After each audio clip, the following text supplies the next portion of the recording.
Billy Carson, the self-proclaimed expert in all ancient biblical texts, recently sat down with Christian historian Wesley Huff to discuss all things related to the Bible, ancient tablets, and even aliens. In this video, we are going to be reacting to this conversation, and we're going to see how we can pastorally make sense of this. But before we get into it, my name is Chris Pompu, and this is The Sanctuary. This channel exists to create space for people to engage God through theology, the Bible, and real discussions. So let's get into it. So if you're not familiar with Billy Carson is pretty famous. He actually sat down with Joe Rogan to discuss his views on the Bible. Basically, Billy Carson, he's like an alien guy, right? Like, he strongly believes that the Bible isn't actually about God, but the Bible and most ancient religions are actually about aliens. Yes, he's in the aliens camp, and this guy has made a lot of money off of this idea. He's an author. He has actually won various types of awards in the alien camp, and he also owns a streaming service in which, guess what type of content he streams? He streams stuff about the Emerald Tablets of Thoth. He talks about how the Babylonian gods were actually aliens, and he has made a pretty good career for himself doing this. So, Billy Carson, he is in the studio in the podcast that we're about to react to, and he is the gentleman on the far left, and he is going to be discussing these things, including reactions to the Bible, and making some pretty bold claims to Wesley Huff, who is a fellow Canadian. So he's already got my attention there. I believe he's from Toronto, Ontario, and he actually deals with ancient manuscripts and professionally. And so, with that being said, let's get into the conversation. So, Wes, now that we got you on, Wesley Huff, historian, linguist, biblical scholar, PhD, and athlete wannabe. I like how you threw that in the bio right there. And Wesley, my man, I think it would be great to, I know you guys were both recently in Egypt. There's tons that I'm interested in that, how all these things show up in Egypt is baffling to me. But just going right to it, I had here, Billy, you talk about how Jesus was never crucified, which is interesting because my wife, who's a Muslim, they believe that as well. Their beliefs, from what I understand from her, are they don't think that Jesus, as they believe is a prophet, God would have him killed. But I don't think they have any historical evidence, as far as I know, as to what or how or why they believe that. I'm curious for you guys both, and if you want to, I guess, go first, Billy, as to how you came about, like the findings where it seems that Jesus was not crucified, sure, or that's not accurate. Sure, and in my videos, and if you listen to the podcast, the statement is according to the Sinai Bible. Okay, according to the Sinai Bible, Jesus wasn't crucified in that Bible. And that Bible predates the King James Version of the Bible. And the text there actually is about 12 to 14,000 differences between the Sinai Bible and the King James Version of the Bible, which came much later. And then also, one of the things that were interesting is that they discovered the book of Jesus' wife, which is at the Harvard Seminary, Okay, so I need to pause it here. I originally watched this through some clips because clips were the only things that were available, and eventually I was able to watch this whole thing in its entirety. Here's the thing, like, he has gone on some other podcasts and he has talked about this thing called the Sinai Bible. When I first saw this clip, I didn't know what he was talking about because I've never heard of anything called the Sinai Bible. There is something called Codex Sinaiticus. But the thing about Codex Sinaiticus is it's actually just a Bible. And so, like, when I first watched this, I was really confused as to what exactly he was trying to get at. But I'm going to let Wesley Huff deal with that in its entirety. According to some scholars, it's a little controversial, but they claim that this is an accurate record that Jesus may have even been married, which then, adds more, if that's true, it adds more to the hypothesis that maybe he wasn't crucified. I just personally believe that Jesus was an amazing human being. I don't think that he was the Son of God in the sense that he's God, but that we're all gods. As he said, ye are gods, and that we're to do greater things in him. And I just personally believe that the return of the Christ is the return of the Christ consciousness. When we can all achieve a certain level of knowledge, wisdom, passion, understanding, empathy, love that he came to this planet with, and we get that in our mind and our consciousness, and we can act on that act. Okay, so this is really interesting because Billy Carson, he really puts himself out there as an academic, as a scholar. I actually saw one video where he actually made the bold claim that he was the foremost expert in biblical texts, which is fascinating. So now you need to understand what Billy is actually asserting. He is making the argument that the Sinai Bible states that Jesus was not crucified, which is a bold claim. Okay? Like, this is a really bold claim.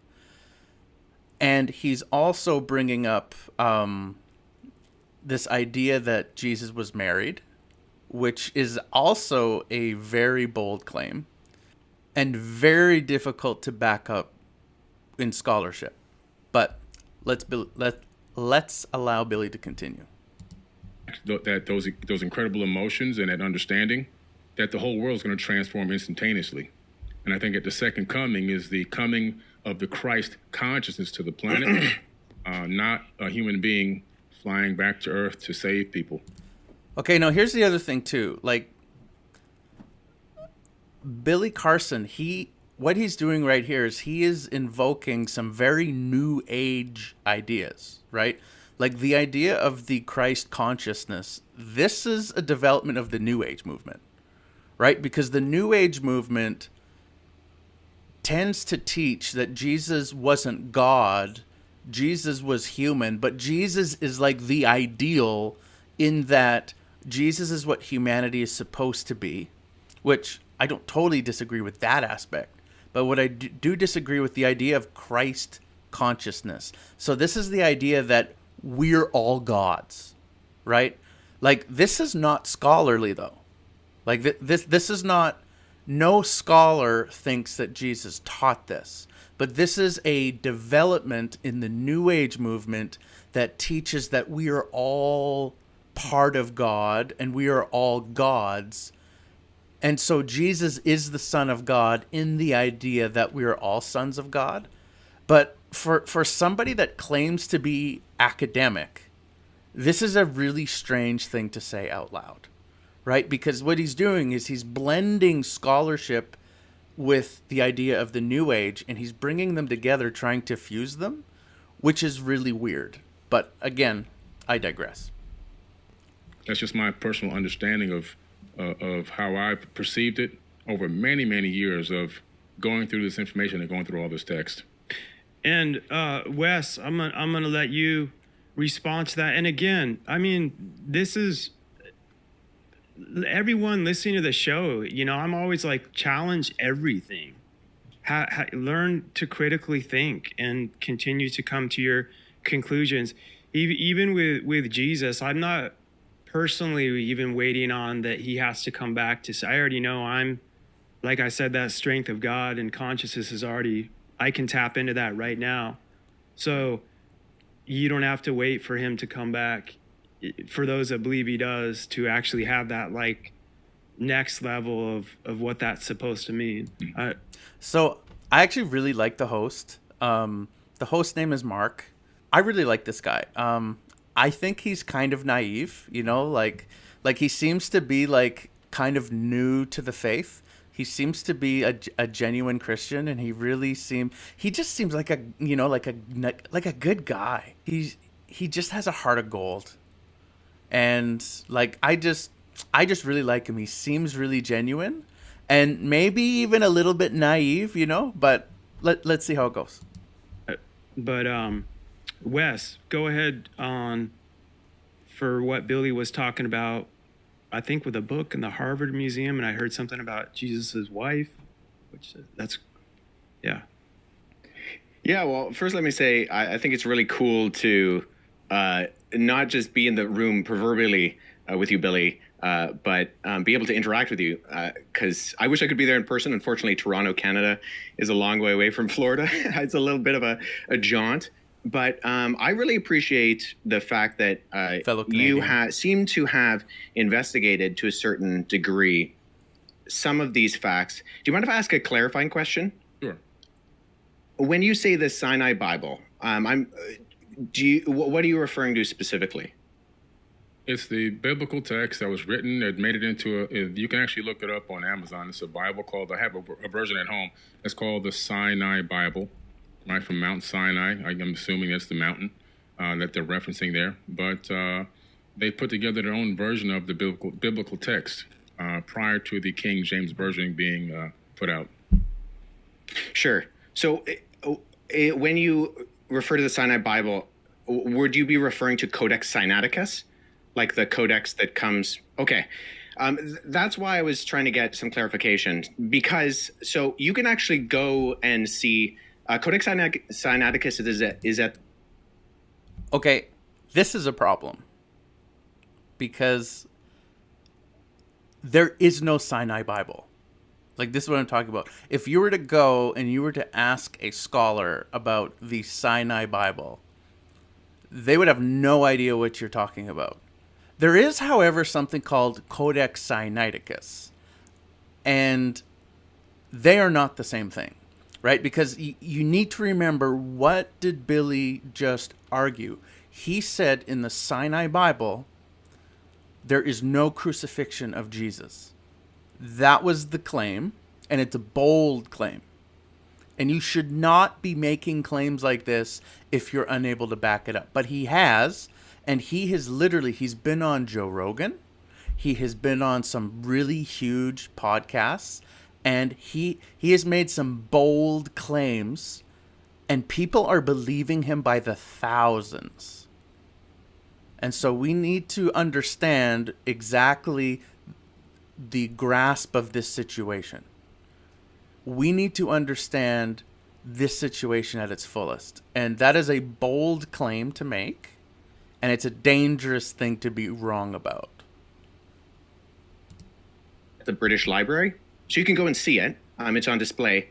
And the British Library has actually digitized the entire manuscript.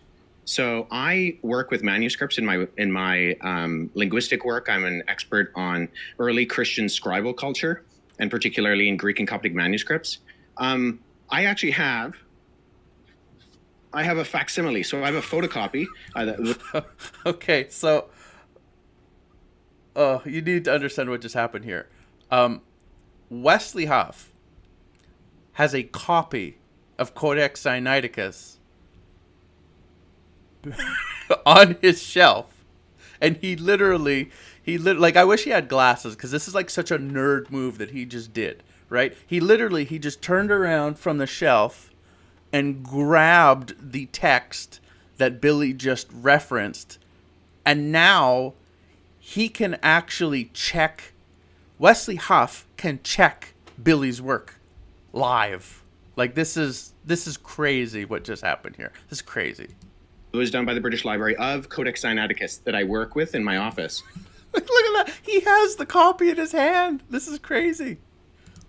So I have it here, And the only reason I asked for clarification is because I want to make sure that what I'm addressing is actually what you mean. Gotcha. And not addressing. Oh man, like look at this guy smile. Sure that what I'm addressing is look at that. He's smiling ear to ear, like he knows he owns him at this point, right? Like he's about to destroy him. actually what you mean. Gotcha. And not addressing something else. Because the Codex Sinaiticus in particular is just a Greek, it's a 4th century Greek manuscript. Mm-hmm. It comes from approximately between 325 and 350 AD. And its text of the Gospels reads almost identical to the modern Greek text that we develop translations from. So, okay, so here you need to understand what Wesley is saying. Okay, so Wes Huff, what he's trying to explain is Codex Sinaiticus is one of the oldest Bibles we have in full. So what do I mean by oldest Bibles? I mean like when he says the 4th century, this is like the 300s AD, right?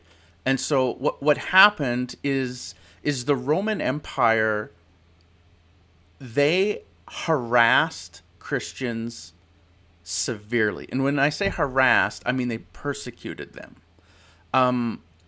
Rome murdered Christians by the thousands over the first 300 years of church history. And in the early 300s, Rome legalized Christianity so that it wasn't illegal anymore. They didn't make it the religion of the empire right away, but they legalized it so that they would be, so that people would stop persecuting Christians.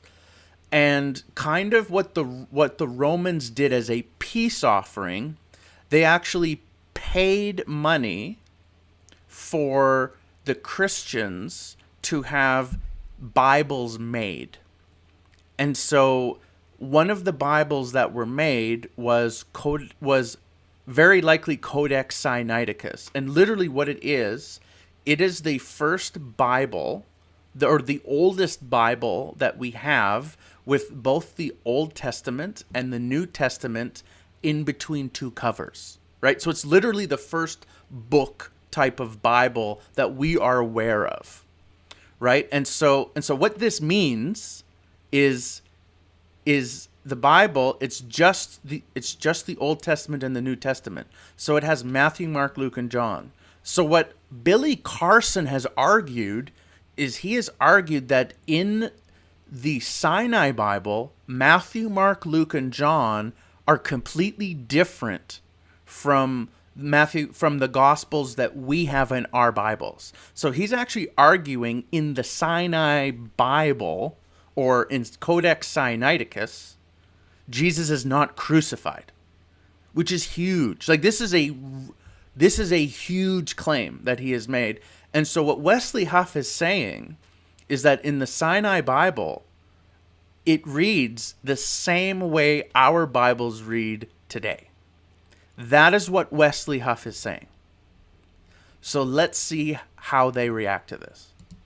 My curiosity is just simply in kind of exploring when you say that it denies the crucifixion or that the crucifixion isn't there. I mean, I can go on right now, Codex Sinaiticus, and I can look up the end of, say, Matthew 27, where it has Jesus being crucified. And that's in Codex Sinaiticus, or, the John 19. Okay, so we're going to test Wesley's work, and let's see if he's right, okay? This is codexsinaiticus.org, okay? So we are going to test this and see if he's right. Okay, so this is the Gospel of Matthew, chapter 27. Okay, so this is an English translation of the Bible. Matthew chapter 27, starting at verse 32, it says, "And they were going out, they found a man of Cyrene named Simon. They forced this man to carry his cross. And when they came to the place called Golgotha, which means place of the skull, They gave him wine mixed with gall to drink, and when he tasted it, he did not want to drink it. And when they had crucified him, they divided his clothes among themselves by casting lots. Okay, so that's the English Bible.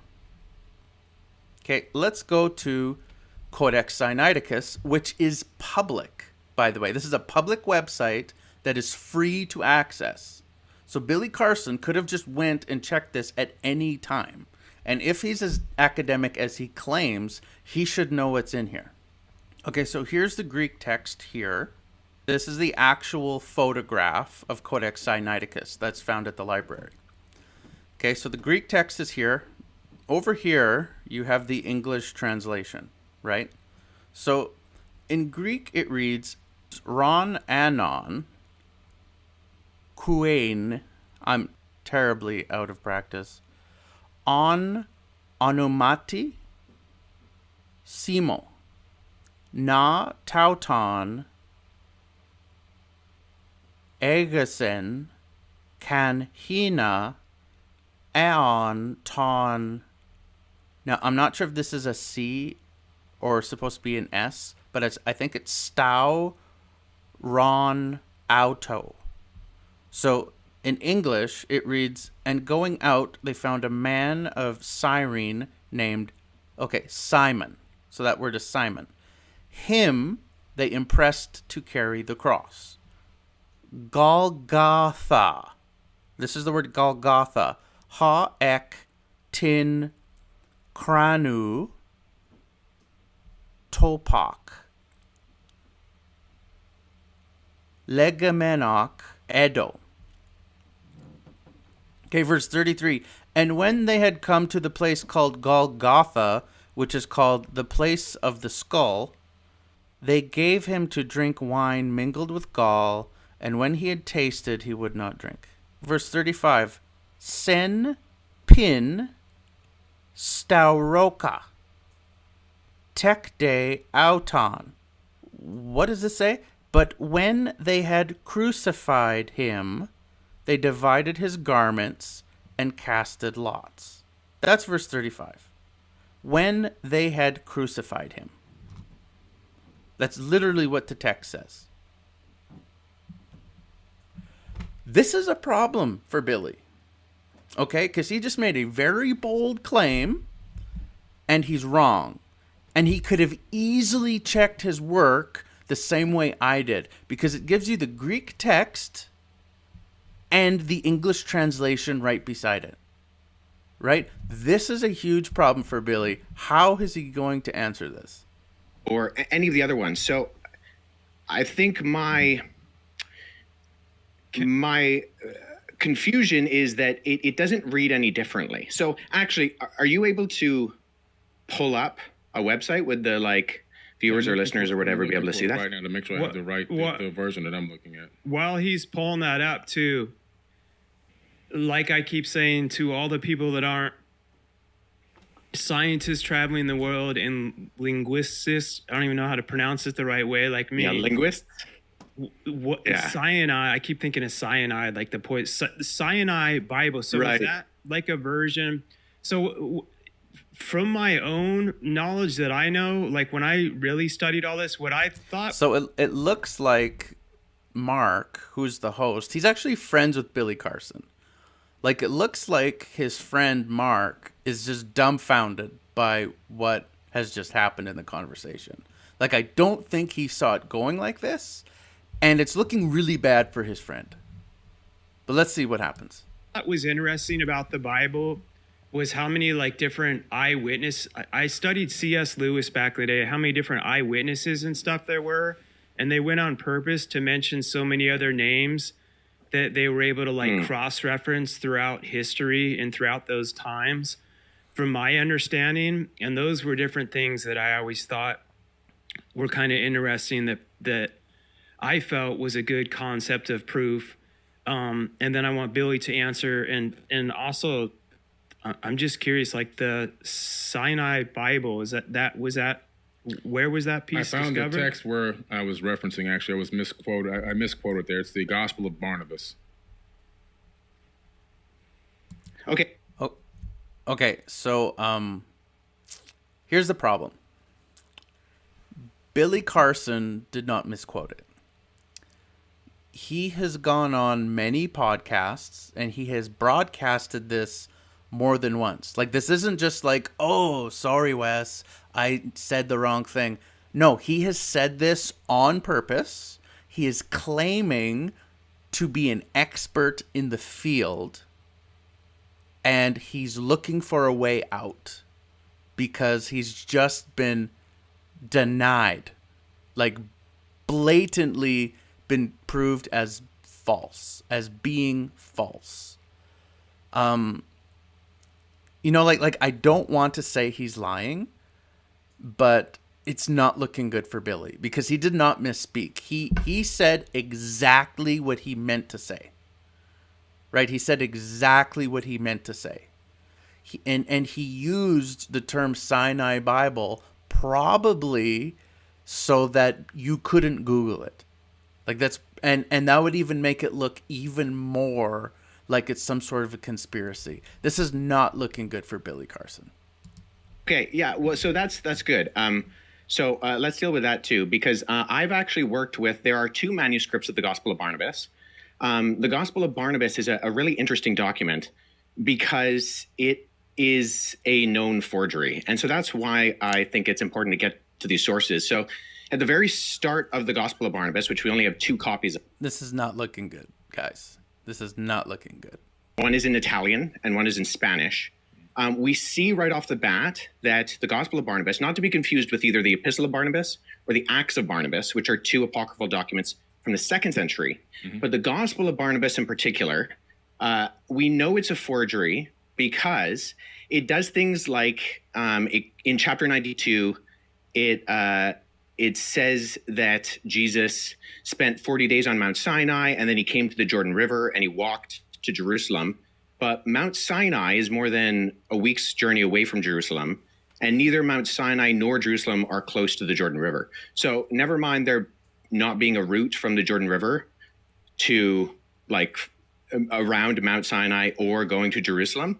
But there are internal problems with the Gospel of Barnabas, which indicate that it shows no actual indication of evidence of coming from or even having knowledge of first century Jewish understanding. It actually says Jesus is the Christ, but not the Messiah, which indicates that whoever the author is, he didn't know that those were the same words. And I think a bigger problem is that the Gospel of Barnabas actually paraphrases Dante's Inferno, which was written in 1314. So there's a lot of internal evidences that disqualify the Gospel of Barnabas, never mind the fact that we don't have any evidence of it prior to the 14th century, and none in any other language other than Middle Age Italian Italian and Spanish. But the internal content of the Gospel of Barnabas disqualifies it from being ancient. And then the fact that it's doing things like paraphrasing Dante, or it also refers to a rule of the time of Jubilee, which was changed in the Middle Ages from what it was in the biblical year of Jubilee. And it goes with the Middle Ages concept, not the ancient concept. So I think what I'm getting at is, so I'm a historian and I deal with sources. So when I'm looking at sources, I want to make sure that I have a methodology by which I approach any type of source.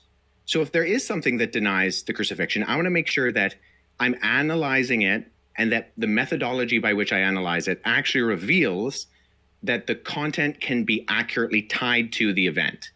So if we're talking about, say, Codex Sinaiticus, that's in the 4th century. Now that is, I would agree with you, Billy, our oldest copy of the Bible in the sense of cover to cover, Genesis to Revelation copy of the Bible. Right. The problem is that we have individual copies of all 4 Gospels going back hundreds of years before Codex Sinaiticus. So I have a facsimile behind me of P66. This is a... Oh, man, he did it again. I mean, he needs some glasses, right? So at least he can, like, put the glasses down when he does something, like, super nerdy, right? Like, just go back and, oh, by the way, here it is. And let me just read it to you. Like, this is... Wesley Huff is crazy how, like, this is the most crazy nerd moment I've ever seen. It's crazy. Late 2nd century copy of the Gospel of John. I work with this particular manuscript. I can just show the screen right here. This is an almost complete copy of the Gospel of John. And it Is that the has the crucifixion. By any chance? Yeah, so papyrus is just the what it's made out of. So I got that from ChatGPT, by the way. Yeah, Sorry, so guys, I'm just I trying can to actually. sound smart for a second. I have that papyrus at home. Oh, that's Yeah, so I'll show you this. So the documents you actually see on my bookshelf behind me are facsimile papyri that I've made. So when I was in Egypt last summer, I went and I got made for me some papyrus sheets. And so I take these papyrus sheets, which are made from the papyrus plant. And then when I go and I look at actual manuscripts, so I was at the University of Philadelphia last summer, and I went and I saw a document called P1, which is a 3rd century fragment of the beginning of the Gospel of Matthew. And so what I did is I sat down with that. He just keeps reaching back and like grabbing all of these ancient manuscripts, just proving that he's actually legit, right? Like he's an actual scholar, and he's going up against Billy Carson, who is a pseudo scholar. Like, this is unbelievable what's going on here. Original, and I produced a facsimile. So I copied the text. First of all, I cut it out with an X-Acto knife in not the original 3rd century one on my papyrus. I cut out with an X-Acto knife this guy, and then I copied the text transcriptionally on the front and the back. So papyrus is just simply, it's what it's made out of. Yeah. And so there's categorizing systems, and the standard one is called the Gregory Alland categorizing system. And so sometimes you'll see when manuscripts are mentioned, they'll have a GA and then a number behind it. If it's made of papyrus, you simply abbreviate the word papyrus to P, and then you have the numbering system. Mm-hmm. So P66, what I showed you earlier, that's this on the categorizing system. It's the 66th manuscript that was put into the system. It's from the Gospel of John. I also have, P46 and P47 on my shelf, which includes all 4 Gospels and Acts from the 2nd and 3rd centuries. So the only hesitation I have with what you said, Billy, is that we have single copies of the Gospels that can be dated to the 2nd century that all do have the crucifixion. And so if we're relying on something like the Gospel of Barnabas, which is not just like, it's not that there's debate about it, it's that it's a known forgery. I mean, no one's referring to the Gospel of Barnabas as anything other than... If you say it's a known forgery, yes, but I'm going to go with that. Let's talk about...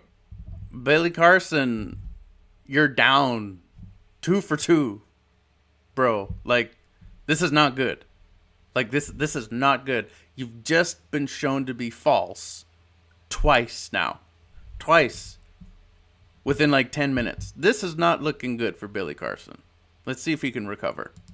About the Old Testament a little bit and leading up into the New. Well, hold on, because do you mind if I address the Gospel of Jesus' wife? Sure, go ahead. What was her name? Yeah, I'm like, oh, like this is not gonna be good. We're on strike 3, people. We're on strike 3. like trying to write notes like I know what I'm doing, but I'm just curious. So the Gospel of Jesus' wife doesn't actually mention. So oftentimes what happens is that the text of the Gospel of Jesus' wife is kind of paralleled with the Gospel of Philip, which mentions that that Jesus would kiss Mary Magdalene on the mouth. And so those are kind of used in parallel to kind of for this argument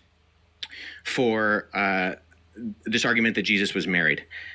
So the Gospel of Jesus' wife is in the Harvard Library. However, the reason we know it's also not legitimate is because even though the manuscript, the papyrus that it's on, was carbon dated to the 4th century, the text was actually copied from a PDF version of the Gospel of Thomas known as Grandin's Interlinear.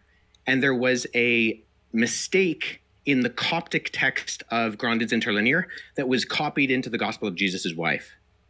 So we know that this is not a legitimate document, even though the papyrus is ancient, and this happens a lot with forgeries. I have a couple of friends who have actually worked on projects that have revealed forgeries within Dead Sea Scroll manuscripts and within other ancient Christian papyri. But the reason why we know the Gospel of Jesus' wife, and that Karen King, who kind of vouched for it and she lost a lot of credibility, unfortunately, for her, and she's admitted that it's a fake as well, was because we can tie it directly to not copying from an ancient text, but actually copying from an online version of the Gospel of Thomas in a PDF form. And the mistake on that PDF form was copied into the text that was borrowed in the phraseology of Jesus' wife. So I just point that out is, once again, with our sourcing, I think we need to make sure that we're going towards not just early sources, but actually credible sources. And unfortunately, neither the Gospel of Barnabas nor the Gospel of Jesus' wife are credible sources in terms of actually, and agreed upon by not just the vast majority of scholarship, but I don't know anybody in the field of papyrology, paleography, historiography, who actually refers to these documents as being legitimate. Wow. Okay, so you need to understand what Wes just said, okay? What Wesley Huff just said is this document that Billy Carson is referring to as the Gospel of Jesus' wife. What he's saying is this is a forgery, and we know this because it was the papyrus, right? It would be their version of what we would use as paper. The papyrus is old, right? It does go back to the 4th century, probably. But the problem is the text is modern. And he says we know that because there was a PDF. Think about this. A PDF file had a mistake in it from the Gospel of Thomas, which is not the Gospel of Jesus' wife. And what happened is somebody did an online version of the Gospel of Thomas, and they made a mistake, right? So, and it was on one PDF file, one, and that exact mistake was on this papyrus.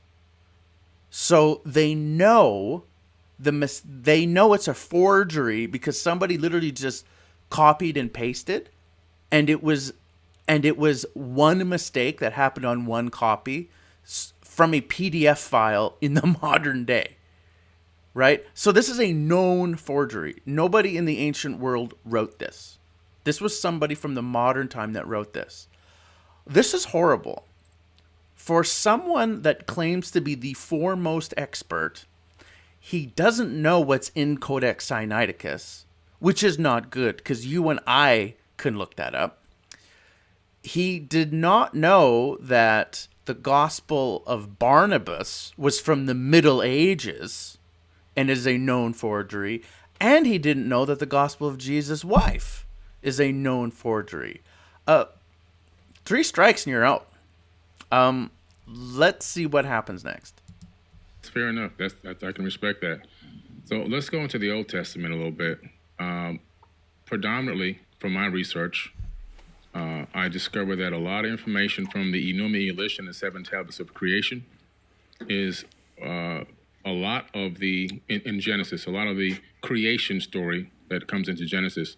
Not all of it, but because obviously Genesis is a much smaller version of a much bigger story. But it's literally almost word for word from the Enuma Elish and the 7 Tablets of Creation. The Epic of Atrahasis is. Okay, so the Enuma Elish is a Babylonian document. It's a Babylonian religious document that was part of the Babylonian religion, and it was kind of like the Babylonian creation story. Again, Carson is making a bold claim here, again, and he better not be wrong about this. Okay, he is saying that Genesis copied word for word from this Babylonian text. Okay. All right, let's see if it's true. Well, is also there in the Old Testament. several other tablets as well, Kodapam-Marabi and a few others have made it into that text. Sumerian cylinder scrolls that talk about the creation story. Again, the creation story in the Epic of Atrahasis. And so we tend to see this copying of ancient tablets, text, and scriptures, even some papyruses, into the biblical text, meaning that my point here is that I think a lot of people are saying that this information was written in real time. A lot of people believe that. If you ask the average person, they really believe that. But a lot of this information is just copied from older. Okay, so you have to listen to the language that Carson is using.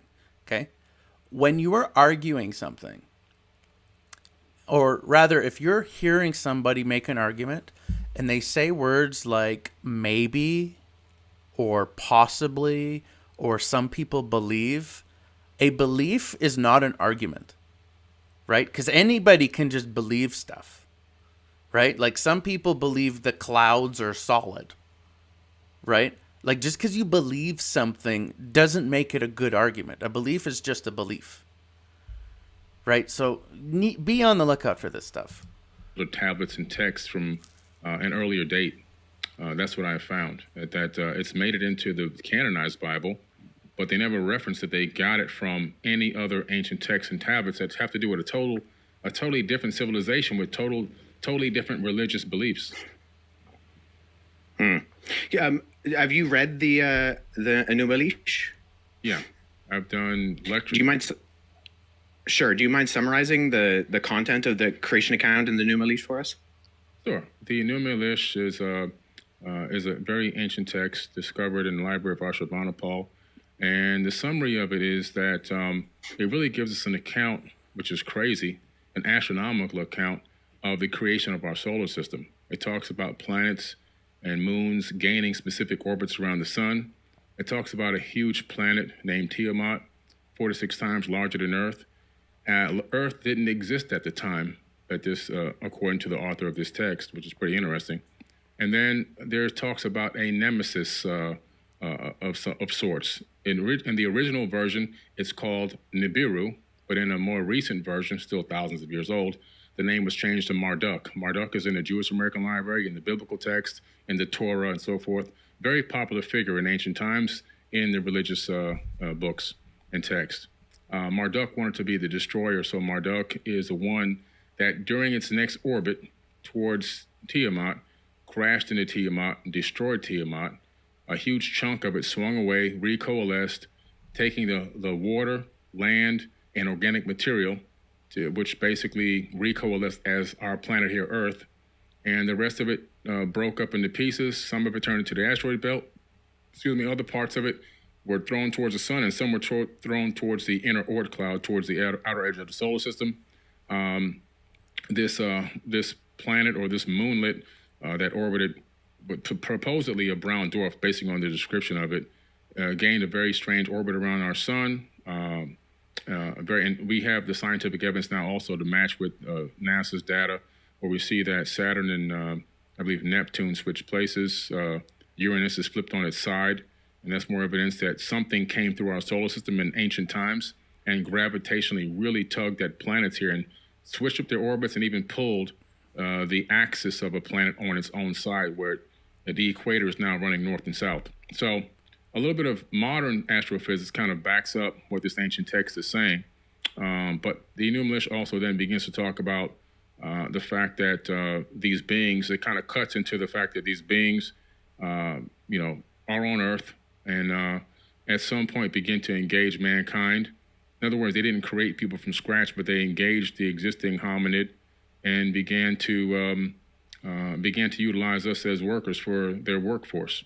In the Atrahasis epic, you see a much similar story, slightly later date period, but still thousands of years old, the epic of Atrahasis, and we see a very similar story, and we see where the sons of God literally came down to Earth. They came from Mars, according to this text, if you read the translation of the planet Mars and to English.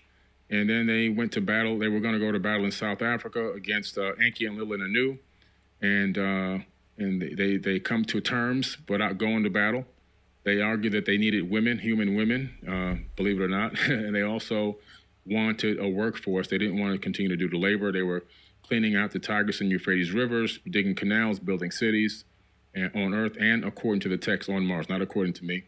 And a decision was made by Enki and Anu and Enlil to allow this experiment to happen, where they would take the existing hominid here. They would slay one of the gods, meaning that they would, in my opinion, that doesn't mean that they're going to kill it, but somehow some type of genetic modification or manipulation, in my personal opinion, that's my personal hypothesis. But in the end, it ends up being that human beings are now doing a lot of this labor and worshiping these people as gods, as they, my personal opinion, masqueraded as gods. A lot of stories there, parallel stories that you see in the Bible, even the Tower of Babel incident and many other crazy stories that are in the Bible. You can find a lot of those true stories in the ancient text, like the Epic of Gilgamesh, where you can find the true story. So you see what he said? Very subtle. He just said the Bible has copied the stories from these other texts, but the other texts are true, but he's insinuating the Bible isn't. Do you see what he did there? See, it's subtle, but it's there. Of Noah, they found the Noah tablet to give him instructions on how to build the ark. It wasn't a big boat; it was a round disc that he built with sections cut up on the inside like a pie. That was discovered about 4 or 5 years ago. I believe it's at the British Museum now. So there's a lot of text that's just been covered and copied over into the biblical text, and I think that, in my personal opinion, a lot of people are just became a cargo cult, worshiping people that were masquerading as gods. I do believe in God, by the way. Let me make this clear. I believe in God. I believe there's I believe in that there's a creator of the universe. I believe that the mathematics, the quantum physics, all proves that. The fact that we're here, I believe this universe is imbued with a divine energy and a divine spark that lives inside of all of us. I just don't believe that the God of the Bible is truly the creator of the universe. I don't think that God needs money. I don't think that God needs... Sure. Do you mind if I just jump in here for a second? Because I think we've kind of gone on from the original question. I appreciate that. I do have a few issues with your summary, although I think I have read the Akkadian version. My Akkadian's not great, but I sat down with a Syriologist friend and we walked through it a couple of years ago. So I think that there are components of what you said that I would say are in there.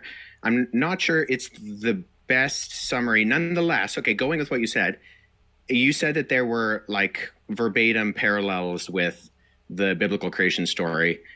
Even just going off of what you said, which I think there are components of that I would agree with, the Battle of the Gods, the concept of Enki and the younger gods, and they fight Tiamat, and then Marduk, who swears he'll defeat Tiamat, and Quenku, who kills Tiamat by shooting her with an arrow, and there's this big battle, and then the gods that die end up being the earth and the sky and even us, because we are the end result of that battle. I'm just curious, when you say that there are not just parallels, but there's actual copying, looking at Genesis chapter 1 and 2, where the creation story is summarized in the Bible, what are the actual kind of parallels there that you're looking to? Because as someone who's read both, I not only do I not find parallels, I actually, and this is the majority of ancient Near Eastern scholarship with me, think that Genesis chapter 1 is actually an apologetic against documents like the Enuma Elish. So what are the... Okay, so what Wes is talking about here, Wes is pointing out that Genesis 1 is a creation story. And a lot of scholars have pointed out that there are some similarities between the creation story in Genesis and the creation story of the Babylonians, but it's vague. Like it's very vague. There are not clear similarities between them, right? So what I mean by that is in the Babylonian creation story, the gods are dictators, and the only person that is created in the image of God is the king, right? And all of the other humans, they're created to be the slaves of the gods. Because in Babylon, the gods are lazy and they want humans to give them sacrifices so that they can eat. But they don't want to come down and do the work themselves, right? Like they want to sit up there, like however it works in Babylonian religion. But it's the idea that they want to sit up in their palaces and they want the humans to be their slaves. All humans are slaves, and only the king is created in the image of God because they need a representative on earth, right? So what happens in the biblical account? In Genesis, all humans are created in God's image. And there is equality among males and females, right? Like Genesis 1 actually says, let us create man in our image and in our likeness, and let them rule. In essence, all humans are made to be kings. It says, let humanity rule over the fish of the sea, over the birds of the air, and over everything that creeps on the land. And then it says, so God created man in his own image, male and female, he created them, which gives this idea of equality among the two genders, right? Which is very not Babylonian. And so what a lot of scholars have pointed out is it looks like what the biblical account has done is it is divine smack talk, right? Like this is the idea that Genesis is actually making fun of the Babylonian gods, because the Babylonian gods, what they have to do to create the world is they have to kill a monster named Tiamat, who is a chaos dragon, right? And she represents the ocean, right? And what happens in the Babylonian text is that there's a war between Tiamat and her demons and the gods barely win, right? And then it almost kills the main god Marduk when he creates the heaven and the earth and he separates the waters with the firmament, right? What happens in Genesis? It's not hard work for Yahweh, because in Genesis what happens is God just has to speak and just everything obeys him. And so it's not hard work for him. And so it looks like what's going on is Genesis is saying, look at Marduk, he's so weak, right? He's pitiful, like he's nothing compared to our God. And that's what Wesley Huff is trying to point out. It doesn't look like the Bible stole the story. It looks like what the Bible is doing, it's making fun of the Babylonian story. Parallels there. Separated the waters from the waters, for example. That's in the Enuma Elish. Separated the waters from the waters. Genesis chapter 1 is actually an apologetic against documents like the Enuma Elish. So what are the parallels there? Separated the waters from the waters, for example. That's in the Enuma Elish, and that's also in the biblical text. Oh. Okay, so Billy Carson made a statement in which he said the stories are word for word the same. That's what he said. And when Wesley Huff asks him, what are the exact same in the stories? Billy Carson gives 7 words. He separated the waters from the waters. That's it. That's not word for word the entire story. He said the entire story is taken word for word. And then he gives one statement that's the same. Like one sentence. One sentence is not an entire story. Okay, that I would agree is a parallel. The only reason I highlight that is that if you're making this the argument, because if you brought it up, and I mean this with all due respect, there are superficial parallels. I would agree. You know, the separation of the water, the concept of the earth being formless and void. That's also in the Enuma Elish.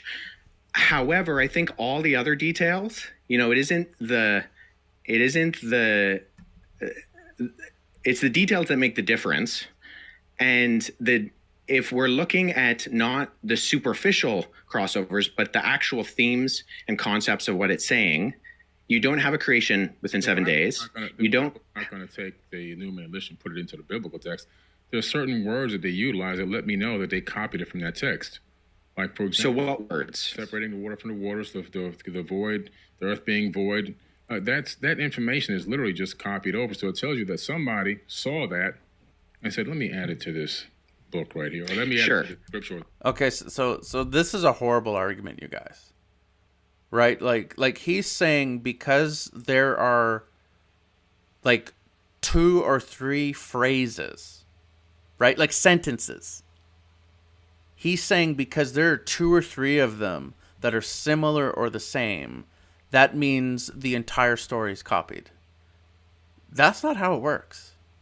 Right? Like for example, would be the equivalent of me making the argument that Spider-Man and Luke Skywalker are the same. Okay, they're not the same. Oh, but they're both about orphans that are raised by their aunt and uncle, and they get superpowers, and they go on the hero's journey. No, that's not the same. Okay? You can have some elements of the story that is the same, but that doesn't make the story the same. It makes it similar. And similar is not the same. So, like this is not an argument. Like, this is so weak, it's not even funny. Like, to the point where Wesley Huff, he's trying not to laugh at how weak this is.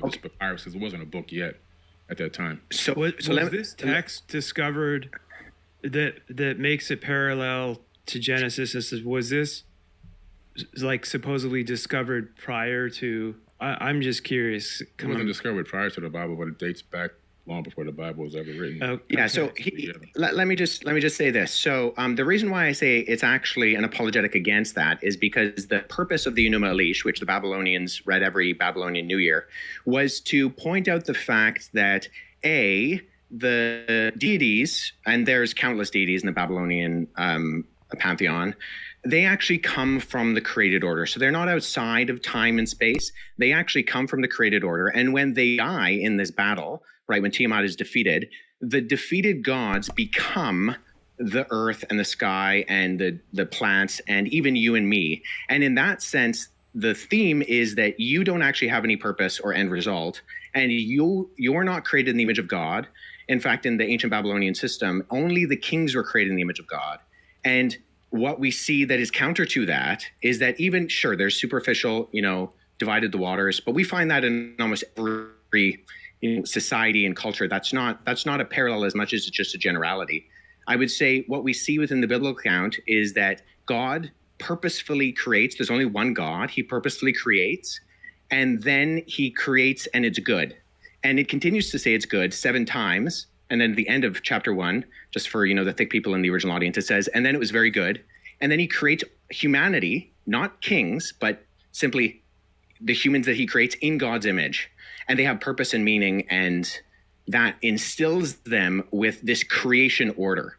And that's not what we find in the Enuma Elish. In fact, we find the opposite in the Enuma Elish, is that the created order is not good, it's a mistake, and that you are not created in the image of God. And there's a reminder that regular people are not created in the image of God. So linguistically, Hebrew does have Semitic ties with Akkadian. It doesn't with Sumerian. Sumerian is a language isolate, a glutenizing language. But I would say, just with all due respect, the parallels linguistically are not there. There might be superficial kind of concepts that are there, but they're so superficial that we can find them in everything, in the sense of I'm in my office studio, you're in your office studio. That doesn't mean that, that we're the same people or we're even in the same place. Does that make sense? Yeah, but I don't agree with that. I just see if I have all these texts out, there's a lot of different information that you can see. There's a lot of it's been copied word for word into the biblical text. But what's the word for word?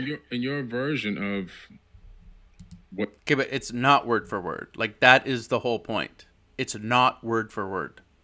They're like 3 sentences that are similar, not word for word. What you believe in, you keep saying that God's a he. Yeah. And so where do you get that from? Okay, so now we're grasping at straws, right? Like, Billy Carson is trying desperately to get something on Wes, right? Like, and now he's tried like 5 or 6 times, and he's struck out every single time. So now he's desperately trying to get a win, like, give me something. So now he's gonna try and say that the Christianity in the Bible is sexist because God is a man, I guess. Let's see. Well, throughout both the Hebrew Old Testament and the Greek New Testament, you have the masculine singular pronoun used for God. And why is God a man? Where's the evidence of this? Well, God isn't a man. See, within historical Christianity, we don't believe that God has a gender. However, the way that he has decided to reveal himself is through the masculine plural, and then ultimately by becoming a human in the person of Jesus Christ. So we don't believe that God has a gender. In fact, the fact that God creates humanity in his image and he creates them male and female, those are 2 aspects of the image of God. And so that's the completeness. So historical Christianity has never argued that God is gendered. Jesus is gendered in the sense that during the incarnation, he becomes a human man, but he's still fully man and fully God. But God is spirit. And right, as the scripture says, we worship him in spirit and in truth. But nobody's arguing that. What's that? Sorry? Like, Wes Huff is cooking here, right? Like, and by the way, he's exactly right. The Jewish people never argued that God is a man, right? For good reason. Genesis is very clear. Both the female and the male are created in the image of God, which means that both the masculine and the feminine are godly. That's what this means, right? So Wesley Huff is absolutely correct about this. The Jews never said God is male. Why? Because God is a spirit, and spirits don't have genitalia, right? And so God cannot be male, and he cannot be female. And especially if both the male and the female are created in the image of God, that means he cannot be one or the other. Right? God can be masculine in his traits, whereas he can be angry, he can be wrathful, he can be a warrior, right? Like he can embody masculine traits, he can be competitive, that type of thing, and he can be feminine in the sense that healing is feminine, right? Comforting is a feminine trait, right? And so does he have masculine and feminine traits? 100% he does. Why? Because both the male and the female are created in his image, which means that his image has to encompass both the masculine and the feminine. So Wes is completely right about this, and Billy Carson, he's really grasping at straws. That always blows my mind. God is the same all the time, right? He's always good. God is all the same all the time. Right? Yeah, but we do see that in Scripture, God has revealed himself through the masculine plural. And there are aspects of God's character that we see within Scripture that do actually communicate.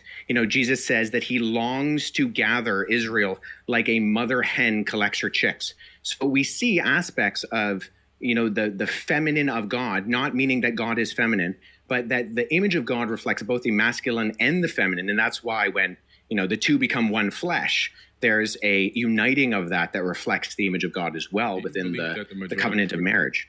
Do you actually believe that the majority of Christians really believe that God is not masculine, that God has both aspects? I mean, it's irrelevant what the majority of Christians believe. How many would tell you, that God's not a man? They've never been taught this. Well, I was taught it growing up. I was taught it in when I was a child, when I went to seminary, when I went to Bible college. I was taught it in graduate school. I would say I would say a few things to that. I would say, in one sense, it's irrelevant what the majority of Christians believe, because what historical biblical Christianity articulates is what they should believe. You know, there are Christians who run around saying all sorts of things that are not in conformity to biblical, historical, Orthodox Christianity. Right. And they shouldn't believe that, because it's irrelevant. And so if one Christian believes something that is not in line with biblical Christianity, I mean, that's on them. So God is not gendered, but he does express through inspired scripture the masculine the masculine pronoun. That's pretty convenient. I mean, for an all-knowing, all-loving God to understand that human beings are going to take that and abuse it to put their boot on the neck of women for eons. It's pretty interesting. Also, I'm trying to understand. Yeah, I mean, so hold on. Let me speak to that, because it is interesting that. Quick, guys, I have to. Yeah, sure. Okay, so again, Wesley Huff is absolutely correct. I went to seminary. I have one master's degree in ministry leadership. I'm going to shortly be working on a second master's degree in theology and biblical studies. And when I went to seminary the first time, this is exactly what they taught us. They taught us that the Jewish religion was very clear. Unlike the Canaanite religions, where there are gods and goddesses, the Israelites never believed that God was male, because if he was, that would sexualize him. And for the Jewish faith, God does not have sexual urges, right? So God is neither male nor female, because in the Canaanite religion, that leads to all kinds of problems. And they were very clear: our God is not like the other gods. And the same thing in Christianity. In Christianity, you have to use some sort of a pronoun for God, and so they tend to use the masculine pronoun. But even though God is called Father, they never thought of God as being male, because again, in order to be male, you need to have a physical body. Jesus was male. If you want to say God is male, you could say Jesus is male, because he really was. He had a body. But God the Father is a spirit, and Jesus says God is looking for people that are going to worship him in spirit.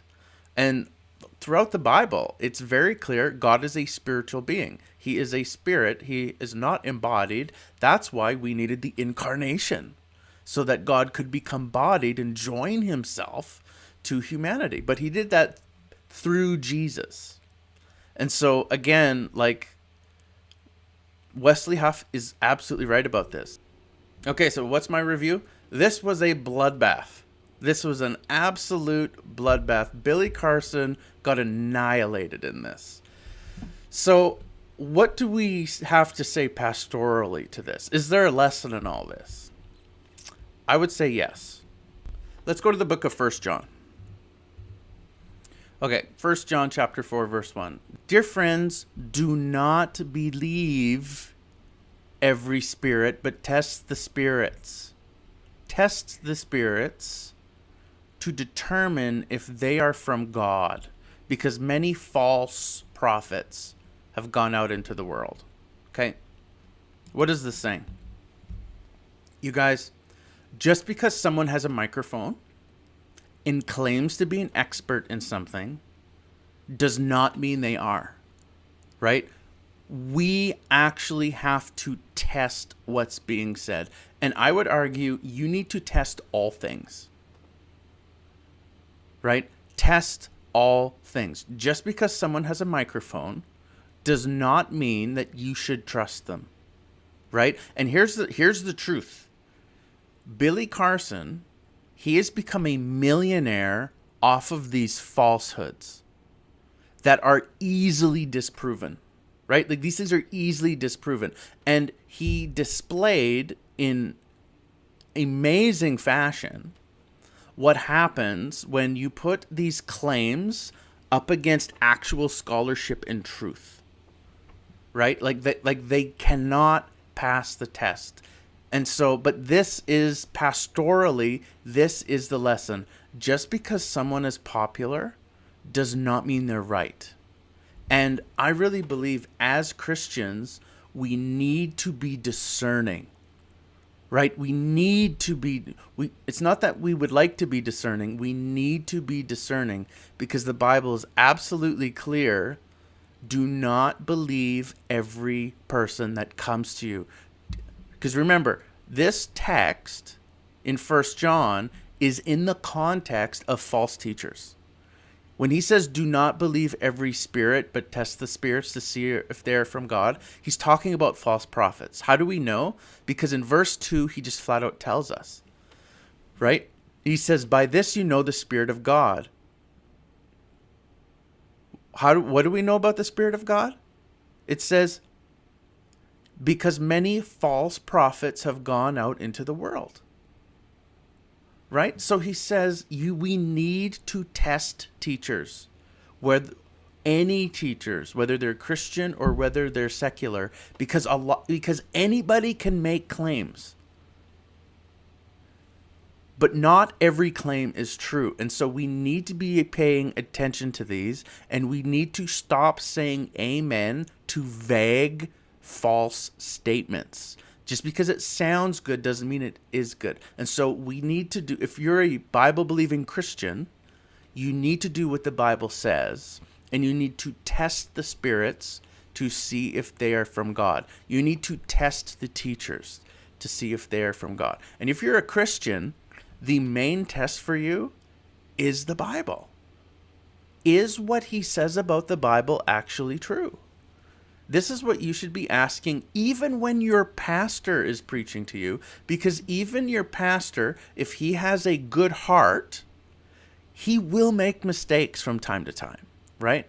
In fact, when I was in seminary, one of my professors told me, I'm right 80% of the time, but I'm wrong 20% of the time, and I don't know which 20% it is. Right? That's actually why you're supposed to bring Bibles to church, is so that you can actually read and make sure what he's saying is in the Bible, because even good-hearted, good-willed people will make mistakes.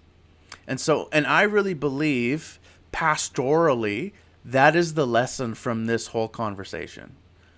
Is, dear friends, do not believe every spirit, but test the spirits to determine if they're from God. All right? If I have earned your sub, consider subscribing to my channel. Like I've said this in other videos, on this channel, I will never ask you for money. I'm not going to sell stuff. That is not what this is about. This is purely about me trying to bless the world through this channel, through this teaching.